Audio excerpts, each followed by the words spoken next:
नमस्कार दोस्तों, स्वागत है आपका अपने YouTube channel maker of modern teacher पर। पिछली कक्षा में हमने झारखंड बोर्ड के क्लास 6 के चैप्टर 6 यानी कि आरंभिक राज्य व्यवस्था को देखा था।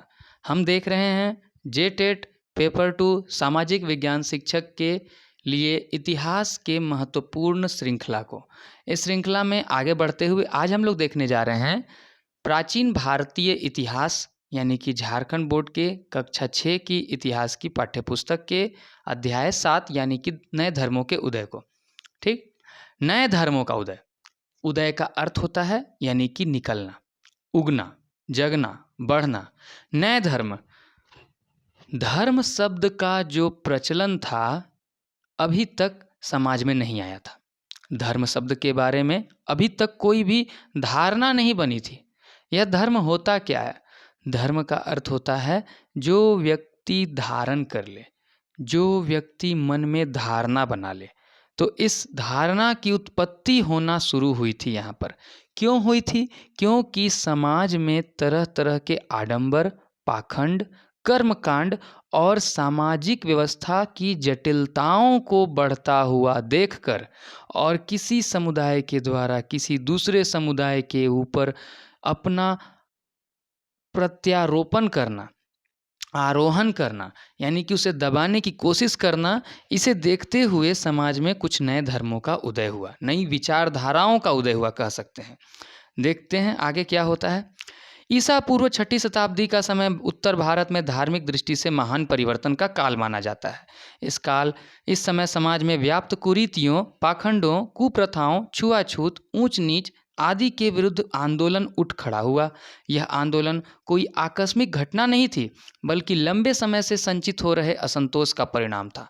अतः वैदिक धर्म के कर्मकांडों के विरुद्ध प्रतिक्रिया आरंभ हो गई। कुछ लोगों ने कर्मकांडों एवं बाह्य आडंबरों की निंदा की और धर्म के नैतिक पक्ष पर बल दिया गया। ऐसे लोगों में महावीर एवं गौतम बुद्ध प्रमुख थे। महावीर जहाँ जैन धर्म के संस्थापकों में से एक थे, वहीं गौतम बुद्ध ने बौद्ध धर्म की स्थापना की। समझ में आ रहा है? जैन धर्म बौद्ध धर्म से भी प्राचीन धर्म माना जाता है। क्यों, कैसे, देखते हैं। महावीर जैन धर्म के 24वें तीर्थंकर थे। तीर्थंकर मतलब कि प्रतिपादक, उत्पन्नकर्ता, प्रारंभकर्ता यानी कि प्रवर्तक कहे जा सकते हैं। अगर जैन धर्म के वास्तविक प्रवर्तक की बात कहें तो हम महावीर को मानते हैं, वर्तमान महावीर को। उनका जन्म लगभग 599 ईस्वी पूर्व में वैशाली के निकट कुंडग्राम में हुआ था। उनके पिता का नाम सिद्धार्थ था, जो कि क्षत्रिय राजा थे।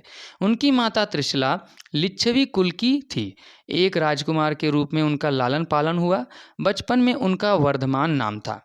युवावस्था में यशोदा नामक कन्या के साथ उनका विवाह होता है। देखिए, यह उनकी चित्र है, प्रतिमा, जिससे प्रियदर्शना नाम की पुत्री हुई। तो इनके पत्नी का नाम समझे आप, इनकी पुत्री का नाम समझे आप, और इनके पिताजी का नाम समझे आप। माता का नाम त्रिशला है। वर्धमान ने 30 वर्ष की अवस्था तक एक सुखी गृहस्थ का जीवन व्यतीत किया। माता पिता की मृत्यु के पश्चात उन्होंने अपने बड़े भाई नंदीवर्धन से अनुमति लेकर तपस्या करने घर से निकल पड़े। ये 4-5 लाइन में इतने सारे क्वेश्चन निकल रहे हैं जो आपको बहुत महत्वपूर्ण है। 12 वर्षों की कठोर तपस्या के पश्चात जृंभिक ग्राम के समीप ऋजुपालिका नदी के किनारे एक साल वृक्ष के नीचे उन्हें कैवल्य ज्ञान की प्राप्ति हुई। आपको पता होना चाहिए, साल वृक्ष भरा हुआ है पूरे झारखंड में। ठीक है, साल वृक्ष को कहा जाता है पर्णपाती वनों का राजा। ध्यान दीजिएगा, पतझड़ के वनों का राजा है आपको साल वृक्ष, साल सखुआ। ज्ञान प्राप्ति के पश्चात उन्हें कैवलिन, सर्वोच्च ज्ञान रखने वाला, जिन विजेता या जितेंद्रिय कहा गया। यानी जितेंद्रिय किसे कहा गया है? महावीर किसे कहा गया है? कैवल्य किसे कहा गया है? अपनी साधना में अटल रहने तथा अतुल पराक्रमण दिखाने के कारण उन्हें महावीर कहा गया है। जैन धर्म की जो शिक्षाएं हैं वो हम देख लेते हैं। महावीर जी के उपदेश सरल थे। उन्होंने अपने उपदेश प्राकृत भाषा में दिए। किस भाषा में दिए हैं? प्राकृत भाषा में। महावीर के अनुयायी जैन कहलाए। महावीर की शिक्षा पूर्णतया नैतिक थी, जिनका उद्देश्य आत्मा की पूर्णता थी। ध्यान दीजिएगा, उन्होंने क्या कहा था कि उनके उपदेश प्राकृत भाषा में तो थे ही, और उन्होंने जो है ना अहिंसा एवं सदाचार पर अधिक बल दिया है। ये शब्द जो आ रहा है ना बल, इस बल से पता चलता है ये एकदम उच्चतम सीमा तक अहिंसा करने के लिए बोलते थे। यानी अहिंसा करिए, हिंसा नहीं करिए, आपको जितना हो सके उतना रोक रखना है। लेकिन यही बौद्ध की तरफ जाते हैं हम, तो वहाँ देखते हैं मध्यम मार्ग अपनाया गया है। महावीर की कठोर तपस्या का वर्णन जैन ग्रंथ आचारांग सूत्र में मिलता है। देखिए ये लाइन जो लिखा हुआ है ना, इसे आप एकदम रट के याद कर लीजिए। किस सूत्र में मिलता है? आचारांग सूत्र में मिलता है। इनके अनुयायियों को संयमित होकर जीवन जीना पड़ता था। अपने जीवन में इन्हें सदा सच बोलना एवं ईमानदार होना पड़ता था। चोरी करने की सख्त मनाही थी। वे संपत्ति जमा नहीं कर सकते थे। अपरिग्रह यानी कि धन संचय नहीं करना है आपको। उन्हें ब्रह्मचर्य का भी पालन करना होता था। जैन धर्म के अनुसार संसार के सभी प्राणी अपने अपने संचित कर्मों के अनुसार कर्म फल भोगते हैं। कर्म फल ही जीवन तथा मृत्यु का कारण होता है। कर्म फल से छुटकारा पाकर व्यक्ति निर्वाण की ओर अग्रसर होता है। तो ये थी जैन धर्म की शिक्षा। जैन धर्म के सिद्धांतों की बात की जाए तो मोक्ष प्राप्ति के लिए मनुष्य को 5 सिद्धांत के पालन करने चाहिए। सत्य, अहिंसा, अस्तेय, अपरिग्रह, ब्रह्मचर्य। ये ब्रह्मचर्य जो है भगवान महावीर ने जोड़ा था। इस बात को याद रखिए। भगवान महावीर के पहले जो है आपको 4 ही सिद्धांत थे। 5वां सिद्धांत भगवान महावीर का जुड़ा हुआ है। ध्यान दीजिएगा, एक बात आपको बताएंगे कि अब इस महावीर जैन धर्म की बात आ गई है तो बहुत सारे क्वेश्चन यहाँ से बन जाते हैं। आपको जैन धर्म के 23वें तीर्थंकर भगवान पार्श्वनाथ का समाधि स्थल हमारे झारखंड के गिरिडीह के पारसनाथ की पहाड़ी में है, और जो ऊपर में जिस शिखर पर उनका समाधि स्थल है वहाँ पर उस स्थल को कहते हैं हम लोग सम्मेद शिखर। इसकी ऊंचाई कितनी है? 1365 मीटर और 4478 फीट दोनों में। ये 2-3 क्वेश्चन यहाँ से निकले। देखिए, जैन धर्म के अनुसार संसार के सभी प्राणी अपने अपने संचित कर्मों के अनुसार कर्म फल भोगते हैं। कर्म फल ही जीवन और मृत्यु का कारण होते हैं। कर्म फल से छुटकारा पाकर व्यक्ति निर्वाण की ओर अग्रसर होता है। निर्वाण का अर्थ होता है मुक्ति, ठीक है? मुक्ति का अर्थ होता है मृत्यु। जैन धर्म का प्रचार। अधिकांश लोगों के लिए जैन धर्म के नियमों का पालन करना बहुत कठिन था। मुख्यतः व्यापारियों ने जैन धर्म का समर्थन किया। बता सकते हैं व्यापारियों ने ही क्यों किया? क्योंकि किसानों के लिए इन नियमों का पालन करना मुश्किल था, क्योंकि फसल की रक्षा के लिए उन्हें कीड़े मकोड़ों को मारना पड़ता था। तो समझ रहे हैं, उसमें जीव हत्या तो होगी ही। बाद में जैन धर्म उत्तर भारत के कई हिस्सों के साथ साथ गुजरात, तमिलनाडु और कर्नाटक में भी फैल गया। महावीर तथा उनके अनुयायियों की शिक्षा कई सदियों तक मौखिक रूप में ही रही। वर्तमान रूप में उपलब्ध जैन साहित्य लगभग 1500 वर्ष पूर्व गुजरात में वल्लभी नामक स्थान पर लिखी गई। ध्यान दीजिएगा, जो वर्तमान उपलब्ध जैन साहित्य है इनकी रचना गुजरात में किस स्थान पर की गई है? वल्लभी नामक स्थान पर। बाद के दिनों में जैन धर्म जो है श्वेतांबर और दिगंबर 2 संप्रदाय में बंट गए। अब श्वेतांबर और दिगंबर के पीछे भी एक घटना है। कहा जाता है एक बार मगध में बहुत भयंकर अकाल पड़ा, लगभग 12 वर्षों का। तो भद्रबाहु के नेतृत्व में बहुत सारे जो है जैन धर्म के अनुयायी थे वो कर्नाटक चले गए, और जो कर्नाटक चले गए वो जाकर के अपना वहाँ उन लोगों ने श्वेत वस्त्र धारण किया, और जो यहीं रुक गए थे वे नग्न रह गए थे। तो उन्होंने जो है ना दिगंबर बन गए, और जो चले गए श्वेतांबर बन गए। कुछ ऐसी ही घटना है उस समय की। श्वेतांबर श्वेत वस्त्र धारण करते हैं और दिगंबर कोई भी वस्त्र नहीं धारण करते हैं। अभी हाल ही में तरुण मुनि का निधन हुआ। ध्यान दीजिएगा, महर्षि माने कि जैन धर्म के बहुत बड़े ऋषि तरुण मुनि का निधन हुआ। वो दिगंबर जैन धर्म से संबंधित हमारे रांची के, झारखंड के रांची राजधानी के अपर बाजार में मंदिर जो है जैन धर्म का, वह दिगंबर जैनवासियों के लिए है। ध्यान दीजिएगा। कल्पसूत्र संस्कृत में लिखा गया जैन धर्म का सबसे महत्वपूर्ण ग्रंथ है, ठीक है ना? जैन धर्म का सबसे महत्वपूर्ण ग्रंथ कौन सा है? कल्पसूत्र। भगवती सूत्र भी है। साहित्य एवं स्थापत्य कला में जैनियों का योगदान बहुत महत्वपूर्ण रहा है। जैन विद्वानों ने विभिन्न कालों में लोक भाषाओं के माध्यम से अपनी कृतियों की रचना की। प्राकृत, कन्नड़, संस्कृत, तमिल, तेलुगु आदि भाषाओं में जैन साहित्य मिलते हैं। उड़ीसा की उदयगिरी पहाड़ी पर अनेक जैन गुफाएं मिली हैं। खजुराहो, सौराष्ट्र, राजस्थान में भव्य जैन मंदिर हैं। कर्नाटक स्थित श्रावण बेलगोला में कई जैन मंदिर हैं। अब आपको श्रावण बेलगोला का एक और बात बता देते हैं। सबसे पहले भगवान बुद्ध यहीं गए थे ज्ञान की प्राप्ति करने, उन्हें नहीं मिला था। कर्नाटक के श्रावण बेलगोला में इसी पर इधर की यहाँ आसपास आपको चंद्रगुप्त मौर्य ने संलेखना पद्धति से अपना जीवन त्याग दिया था। दिलवाड़ा राजस्थान में है, उसके शिखर पर माउंट आबू पर जो मंदिर है वह जैन धर्म से संबंधित है। ठीक है ना। ये सभी स्थापत्य कला के क्षेत्र में जैनियों के योगदान को दर्शाते हैं। अब पारसनाथ के बारे में, एक महत्वपूर्ण जैन धर्म का तीर्थस्थल है। जैन धर्म का एक महत्वपूर्ण तीर्थस्थल पारसनाथ झारखंड के गिरिडीह जिले में अवस्थित है। यह स्थल जैन धर्म के 23वें तीर्थंकर पार्श्वनाथ से संबंधित है।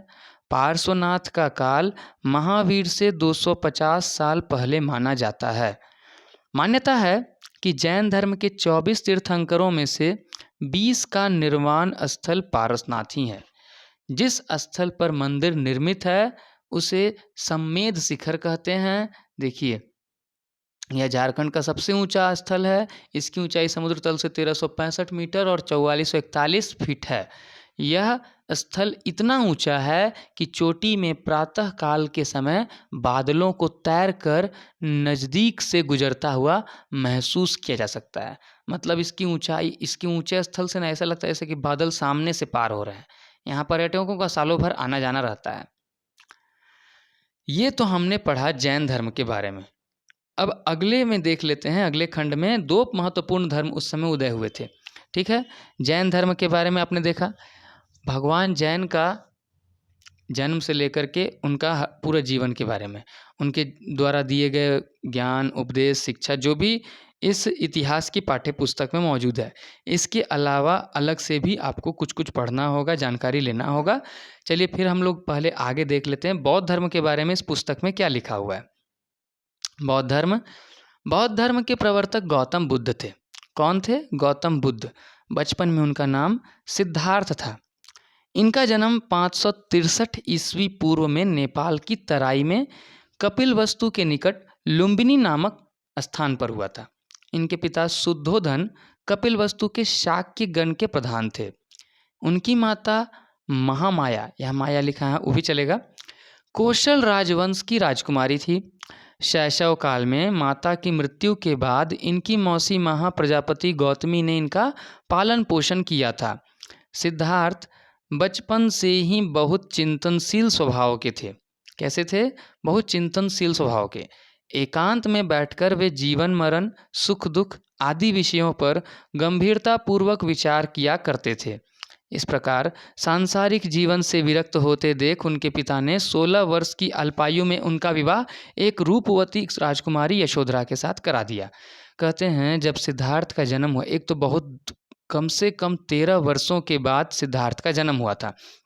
इस वजह से जितने भी ऋषि मुनि थे, खासकर कौंडिन्य मुनि आए थे उनके जन्म के समय में, उन्होंने भविष्यवाणी की थी कि ये या तो बहुत चक्रवर्ती सम्राट बनेंगे या फिर एक बहुत बड़े सन्यासी बन जाएंगे।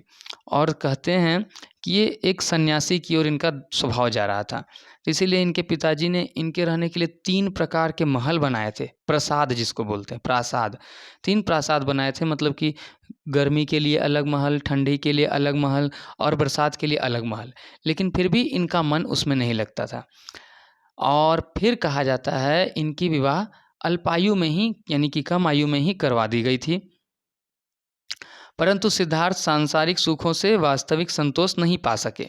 मानव जीवन के 4 दृश्यों ने सिद्धार्थ के चिंतन को बहुत प्रभावित किया। एक बात जान लीजिए, जिसने बुद्ध को पढ़ लिया वह बुद्धू नहीं रहेगा। बुद्ध सिर्फ एक नाम नहीं है, यह एक विचार है। एक ऐसा विचार जिन्होंने सबसे पहले दुनिया को एक ज्ञान का प्रकाश दिया। एक ऐसा प्रकाश कहा जाता है, इनको स्वयं ज्ञान की खोज नहीं हो पा रही थी। आप जब पढ़ेंगे तो जानेंगे, भगवान बुद्ध के चरित्र को समझिए। भगवान बुद्ध का चरित्र कोई ऐसा चरित्र नहीं है जिसे आप मात्र क्वेश्चन के लिए पढ़ के एग्ज़ाम पास करना चाहते हैं। भगवान बुद्ध का जो जीवन चरित्र है, इसके ऊपर कई सारी पुस्तकें लिखी गई हैं। लोगों ने अपने अपने तरीके से जो जैसे जैसे समझा वैसे वैसे लिखा। भगवान बुद्ध का चरित्र महावीर से अलग क्यों है? भगवान बुद्ध जो हैं, महावीर के जैसे होते हुए भी इन्होंने भी हिंदू धर्म का विरोध किया। इन्होंने भी सनातन धर्म को खंडित किया था। इन्होंने भी मूर्ति पूजा का विरोध किया था। वेदों के आडंबर का इन्होंने भी विरोध किया। लेकिन फिर भी ये जो है ना, जैन धर्म से नवीन होने के बाद भी अधिक प्रचलित हुए। क्यों? क्योंकि इन्होंने मध्यम मार्ग को अपनाया। इन्होंने कुछ ऐसा ज्ञान, ऐसी बातें बताई जिसके द्वारा मानव मस्तिष्क को इन्होंने सही राह पर चलना सिखाया। ये तो कहते ही थे कि दुनिया दुख से भरा हुआ है और दुख का कारण भी दुख है। इस दुख का समाधान किया जा सकता है, बस अपनी इच्छाओं पर नियंत्रण रख के। भगवद गीता के पूरे अध्याय को इन्होंने 4 वाक्यों में 4 आर्य सत्य में बताया। उसके लिए अष्टांगिक मार्ग दिए। कहते हैं, मानव जीवन के 4 दृश्यों ने सिद्धार्थ के जीवन को प्रभावित कर दिया। एक बार सिद्धार्थ बहुत ही कम आयु के जब हो रहे होंगे, तब वो जा रहे थे रथ पर बैठकर। इनका सारथी इनको बैठा करके ले जा रहा था। रास्ते में इनको तरह तरह की चीज़ें दिख रही थीं। तो सबसे पहले कहते हैं, इन्होंने देखा एक वृद्ध को जो बहुत बूढ़ा था, बेचारा बड़ा मुश्किल से चल पा रहा था। उसको देखकर पूछते हैं कि यह कौन है, इसकी ऐसी स्थिति कैसे हो गई? क्योंकि इन्हें राजा शुद्धोधन ने हर तरह के दुख व्याधि से दूर रखा था, इसलिए इन्हें नहीं पता था कि वृद्ध होना क्या होता है, कैसा होता है। तो उनके सारथी ने कहा, भगवान बुद्ध के सारथी ने, कि यह एक वृद्ध है, हर कोई वृद्ध होता है। तो वो पूछते हैं, क्या मैं भी वृद्ध हो जाऊंगा? इनके मन में ये बात सोचने के लिए आती है। अगला चरित्र इनको देखने को मिलता है कि जैसे ही ये आगे बढ़ते हैं थोड़ा, तो इन्होंने व्याधिग्रस्त यानी कि एक बीमार व्यक्ति को देखा। जब बीमार व्यक्ति को देखा तो इनके मन में एक सवाल आया। इन्होंने फिर पूछा कि यह कौन है, यह इतना खास क्यों रहा है, इतना कमज़ोर क्यों है? तो बोले कि यह एक बीमार है, शरीर में रोग होता है, बीमार हो जाते हैं तो ऐसा कराना पड़ता है। तो मैं भी, हाँ, अभी तक बुद्ध कभी बीमार नहीं हुए थे। उन्हें हर तरह के दुख से दूर रखा गया था, रोग से दूर रखा गया था। तो इनके मन में ये सोचा था कि शरीर को कष्ट भी होता है। और इसके बाद इन्होंने एक मृतक की शव यात्रा को देखा। जब शव यात्रा में लोग जो हैं उसके शव को लेकर जा रहे थे श्मशान की ओर, तब इससे भी इनका मन खिन्न हो उठा, चिंतित हो उठा। अब तो इन्हें जब पूछा तो इन्होंने बताया कि मैं भी मर जाऊंगा। इन्होंने अपनी सारथी से कहा, क्या मैं भी मर जाऊंगा? सारथी ने कहा, इस दुनिया में कोई भी ऐसा नहीं है जो अमर है। तब यानी कि सब कुछ तो खत्म ही हो जाना है। लेकिन अचानक से इनके सामने एक सन्यासी का दृश्य आया। एक सन्यासी इनके सामने मस्त मुद्रा में पेड़ के नीचे हंसते भजन करते नजर आए। तो जब उन्होंने उसको देखा तो फिर सारथी से पूछा, ये क्यों खुश है? तो यह सन्यासी है। तो ये खुश क्यों है? क्योंकि इसने संसार की मोह माया को छोड़ दिया है।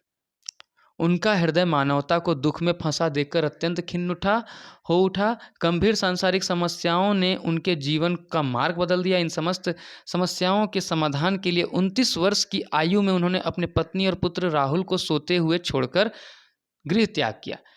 पुत्र का नाम राहुल पड़ने के पीछे भी एक कथा है।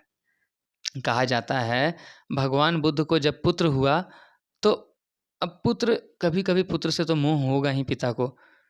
तो इनके पिता ने इसके चेहरे को देखते हुए कहा, इतना प्यारा है कि इसे छोड़ने में मुझे मोह लग रहा है।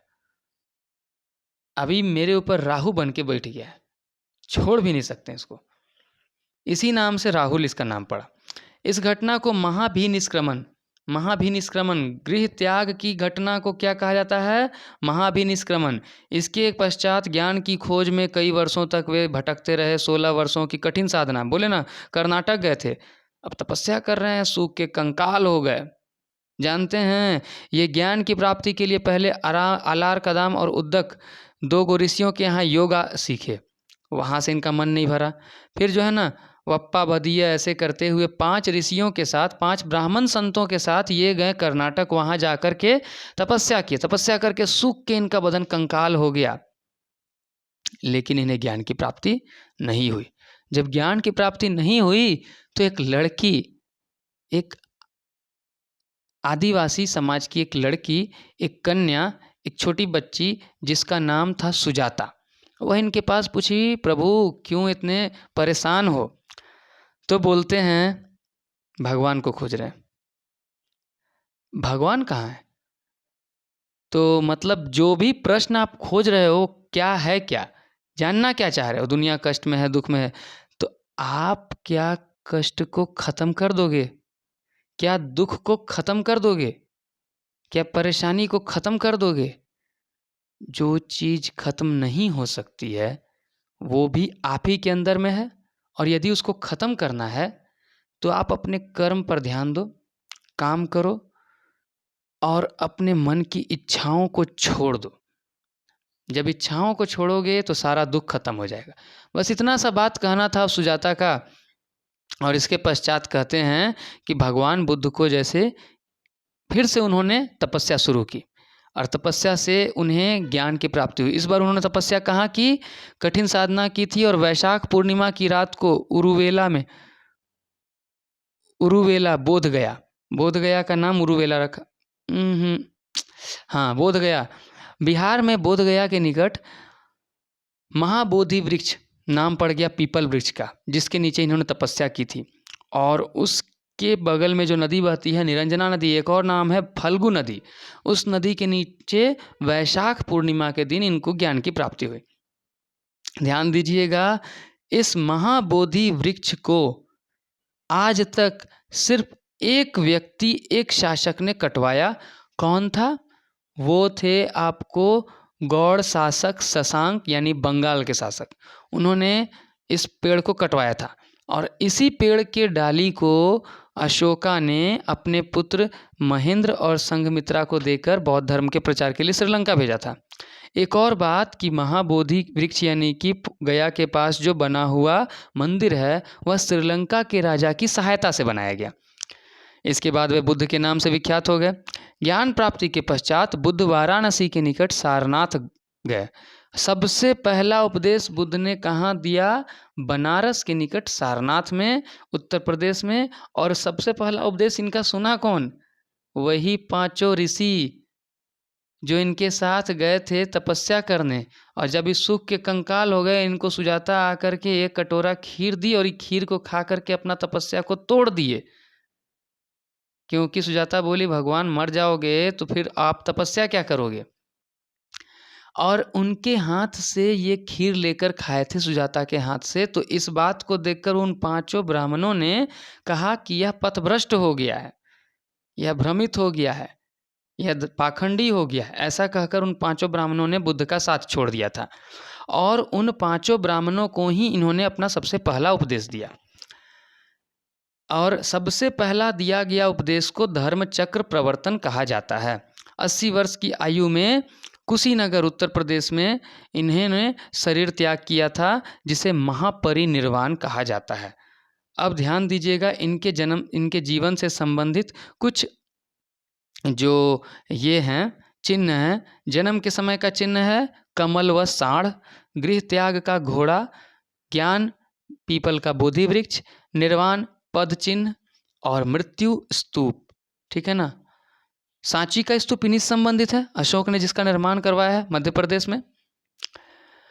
अब जो है महात्मा बुद्ध के द्वारा दिए गए अष्टांगिक मार्ग। अष्टांगिक मार्ग का मतलब क्या है कि देखिए, आप इन 8 नियमों का पालन करके अपने जीवन को सरल और सफल बना सकते हैं। सम्यक दृष्टि, सम्यक का मतलब हो गया सही, मध्यम, उतना ही जितना आप कर सकते हैं। किसी चीज़ को देखिए, अब लगातार देखे जा रहे हैं, सामने वाले को ही बुरा लगेगा, उतना मत देखिए। सम्यक संकल्प, क्योंकि कहते हैं ना, देखते ही देखते दिल खो गया। देखते देखते आपको कहीं ना कहीं कुछ हो जाएगा। उतना ही देखिए जितना में आपको भी संतुष्टि हो जाए, उससे ज़्यादा देखिएगा तो आप भी फंस जाएंगे। सम्यक संकल्प, हम वादा करते हैं जीवन भर कभी साथ नहीं छोड़ेंगे। ऐसा संकल्प ही क्यों कर रहे हैं? इस संकल्प को आप कभी निभा ही नहीं पाइएगा, तो इस संकल्प को मत करिए। सम्यक संकल्प, जितना वादा कर सकते हैं निभाने लायक उतना ही वादा करिए। सम्यक वाक, उतना ही बोलिए जितना सामने वाले को सुनने में अच्छा लगे। शुरू में ही लगे दोस्ती किए और रात के 9 बजे से सुबह 4 बजे तक चालू हो गए, 2 दिन के बाद पता चला बात ही नहीं हो पाएगा। सम्यक कर्म, उतना ही कर्म करें जितने कर्म करने से आपको कोई तकलीफ ना हो। सम्यक आजीव, सम्यक व्यायाम, अब पहला दिन जाके बाहुबली नहीं बन जाना है। सम्यक स्मृति, उतनी ही बातें याद रखिए जितने याद करने से आपको दुख नहीं होता है। इसीलिए चाइना में एक कहावत है, जहाँ बुद्धिस्ट लोग ज़्यादा हैं, कि जो बातें दुखदाई होती हैं उन्हें भूल जाने में ही भलाई होती है। तथा सम्यक समाधि, शरीर को अधिक कष्ट मत दीजिए, अधिक उपवास मत करिए, नहीं तो धीरे धीरे आप भी उपवास हो जाइएगा। बौद्ध धर्म की शिक्षाएं, बुद्ध ने कहा कि संसार दुखमय है, पहला सब्बम दुखम, ठीक है ना, और लोग केवल इच्छा और लालसा के कारण दुख पाते हैं। यदि इन पर विजय प्राप्त कर ली जाए तो निर्वाण प्राप्त हो जाएगा। निर्वाण बौद्ध धर्म का परम लक्ष्य है। निर्वाण का अर्थ है दीपक का बुझ जाना, अर्थात जन्म और मृत्यु के चक्र से मुक्ति अर्थात मोक्ष। गौतम बुद्ध ने दुख से छुटकारा पाने के लिए 8 साधन बताए, जिन्हें अष्टांगिक मार्ग कहते हैं। उनकी शिक्षा है कि न अत्यधिक विलास करना चाहिए, न अत्यधिक संयम। वे मध्यम मार्ग को उचित समझते हैं। यज्ञ, कर्मकांडों और पशु बलि जैसी कुप्रथाओं का बुद्ध ने जमकर विरोध किया। वे मानव जाति में समानता लाना चाहते थे। बुद्ध के सबसे प्रिय शिष्य का नाम क्या है? आनंद, ध्यान रखिएगा। उन्होंने जाति प्रथा, छुआछूत एवं अन्य भेदभाव को गलत बताया। उन्होंने अपने संघ का द्वार सभी जातियों के लिए खोल दिया। बुद्ध ने महिलाओं के प्रवेश को मना किया था। केवल अपने शिष्य आनंद के कहने पर ही उन्होंने महिलाओं को प्रवेश देना शुरू किया, और सबसे पहली शिष्या इनकी जो है, इनकी विमाता प्रजापति गौतमी बनी थी, मौसी। उनकी धार्मिक दृष्टि उदार थी। उन्होंने ज्ञान की अपेक्षा नैतिकता पर बल दिया। बुद्ध के उपदेशों का मूल लक्ष्य मानव जाति को उसके दुखों से छुटकारा दिलाना था। उनके उपदेशों में सरलता और व्यवहारिकता दिखाई पड़ती है। बुद्ध धर्म के 3 प्रमुख बिंदु, यानी कि त्रिरत्न जिसको कहते हैं, बुद्ध धर्म के त्रिरत्न हैं बुद्ध, संघ और धम्म। कभी आपने सुना होगा, बुद्धं शरणं गच्छामि, संघं शरणं गच्छामि, धम्मं शरणं गच्छामि। बुद्ध के उपदेशों को संग्रहित कर इसे 3 भागों में बांटा गया। कहते हैं बौद्ध धर्म के उपदेशों को संग्रहित करने के लिए 4 संगीतियाँ भी हुई थी। प्रथम बौद्ध संगीति, द्वितीय बौद्ध संगीति, तृतीय बौद्ध संगीति, चतुर्थ बौद्ध संगीति, ठीक है ना। प्रथम बौद्ध संगीति अजातशत्रु के समय में और चतुर्थ बौद्ध संगीति अशोका के समय में हुई थी। बुद्ध के उपदेशों को संग्रहित करके इसे 3 भागों में रखा गया। इन्हें त्रिपिटक कहा जाता है। सुत्त पिटक, इसमें बुद्ध के उपदेश हैं। विनय पिटक, इसमें भिक्षुओं के अनुशासन से संबंधित नियम है। अभिधम्म पिटक, इसमें दार्शनिक विचार हैं। इसके बाद बौद्ध धर्म का प्रचार प्रसार की बात की जाए तो बौद्ध धर्म का प्रसार भारत के अलावा अन्य कई देशों में हुआ। भारत के अनेक महान राजाओं ने इस धर्म को ग्रहण किया तथा इसके प्रचार प्रसार में अपने राज्य के साधनों को लगाया। ऐसे राजाओं में बिंबिसार, अजातशत्रु, कनिष्क, हर्षवर्धन आदि के नाम प्रमुख हैं। अशोक महान ने इस धर्म को अंतर्राष्ट्रीय पहचान दिलाई। चीन, जापान, कोरिया, श्रीलंका, दक्षिण पूर्व एशिया के कई देशों तक बौद्ध धर्म के अनुयायी बने। बौद्ध धर्म की देन को अगर बोला जाए तो बौद्ध धर्म ने अहिंसा, शांति, बंधुत्व, सह अस्तित्व का आदर्श दिया। अशोक, कनिष्क, हर्ष आदि राजाओं ने जो धार्मिक सहिष्णुता थी वे बौद्ध धर्म से प्रभावित थे। अशोक ने युद्ध विजय की नीति का परित्याग कर धम्म विजय की नीति अपनाई। इसका अध्ययन आगे के अध्याय में करेंगे। बौद्ध धर्म का प्रभाव भारतीय कला एवं स्थापत्य के विकास में भी दिखाई पड़ता है, जो आप सांची, सारनाथ के स्तूप, अजंता की गुफाएं एवं उनकी चित्रकारी चित्रकारियाँ तथा संग्रहालय में सुरक्षित बौद्ध मूर्तियों में देख सकते हैं। ये देखिए, ये कहाँ का चित्र है? ये कार्ले की गुफा। कार्ले की गुफा महाराष्ट्र में लोनावला के निकट वर्ली में स्थित है और यहाँ चट्टान काटकर निर्मित प्राचीन बौद्ध विहार है। यहाँ बौद्ध भिक्षु भिक्षुणी रहकर ध्यान करते थे। उपनिषद की बात की जाए तो बुद्ध के समय या इससे थोड़ा पहले कई लोग कुछ अन्य प्रश्नों को सुलझाने का प्रयास कर रहे थे, जैसे कि क्या मृत्यु के बाद जीवन होता है? यज्ञ क्यों आवश्यक है? आत्मा, परमात्मा, ब्रह्म आदि के बारे में उनकी उत्सुकता बढ़ रही थी। इस संबंध में कई विचार दिए गए जिसे उपनिषद में संकलित किया गया। उपनिषद का अर्थ क्या होता है समझ लीजिए। उप मतलब समीप, नी मतलब निष्ठापूर्वक, शद मतलब बैठना, ठीक है ना, अर्थात गुरु के समीप निष्ठापूर्वक बैठना। प्रमुख उपनिषदों की संख्या अगर बोली जाए तो उपनिषद कितने हैं? 108, पुराण 18, ठीक है। प्रमुख उपनिषद हैं ईश, केन, कठ, मांडुक्य, तैत्तिरीय, ऐत्रेय, छांदोग्य और मुंडक।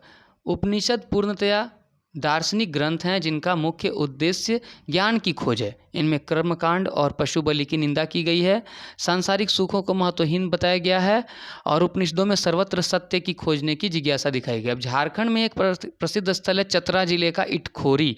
इटखोरी जिले में भद्रकाली का प्रसिद्ध मंदिर भी है। अब देखिए, इटखोरी का हिंदू, बौद्ध व जैन धर्म के मानने वालों से बहुत बड़ा संबंध है। ऐसी मान्यता है कि गौतम बुद्ध यहाँ आए थे, कुछ समय रुके थे। इस बीच गौतम बुद्ध के संबंधी उनसे मिलने यहाँ आए थे, परंतु बुद्ध ने उन्हें नहीं पहचाना। तब उनके संबंधियों ने इत खोई अर्थात यहीं खो दिया। तब से यह स्थान इटखोरी हो गया है। यहाँ बौद्ध की मूर्तियाँ मिली हैं जिन्हें एक संग्रहालय में रखा गया है। प्रत्येक वर्ष इटखोरी महोत्सव मनाया जाता है। यह देखिए भद्रकाली मंदिर का चित्र है। तो इस प्रकार हमने आज देखा नए धर्मों का उदय, कितने तीर्थंकर थे, बुद्ध का जन्म, चित्र, ये सब हो गया, जैन धर्म का प्रसार। अब अगले अध्याय में हम लोग देखेंगे सम्राट अशोक के बारे में। तब तक के लिए धन्यवाद।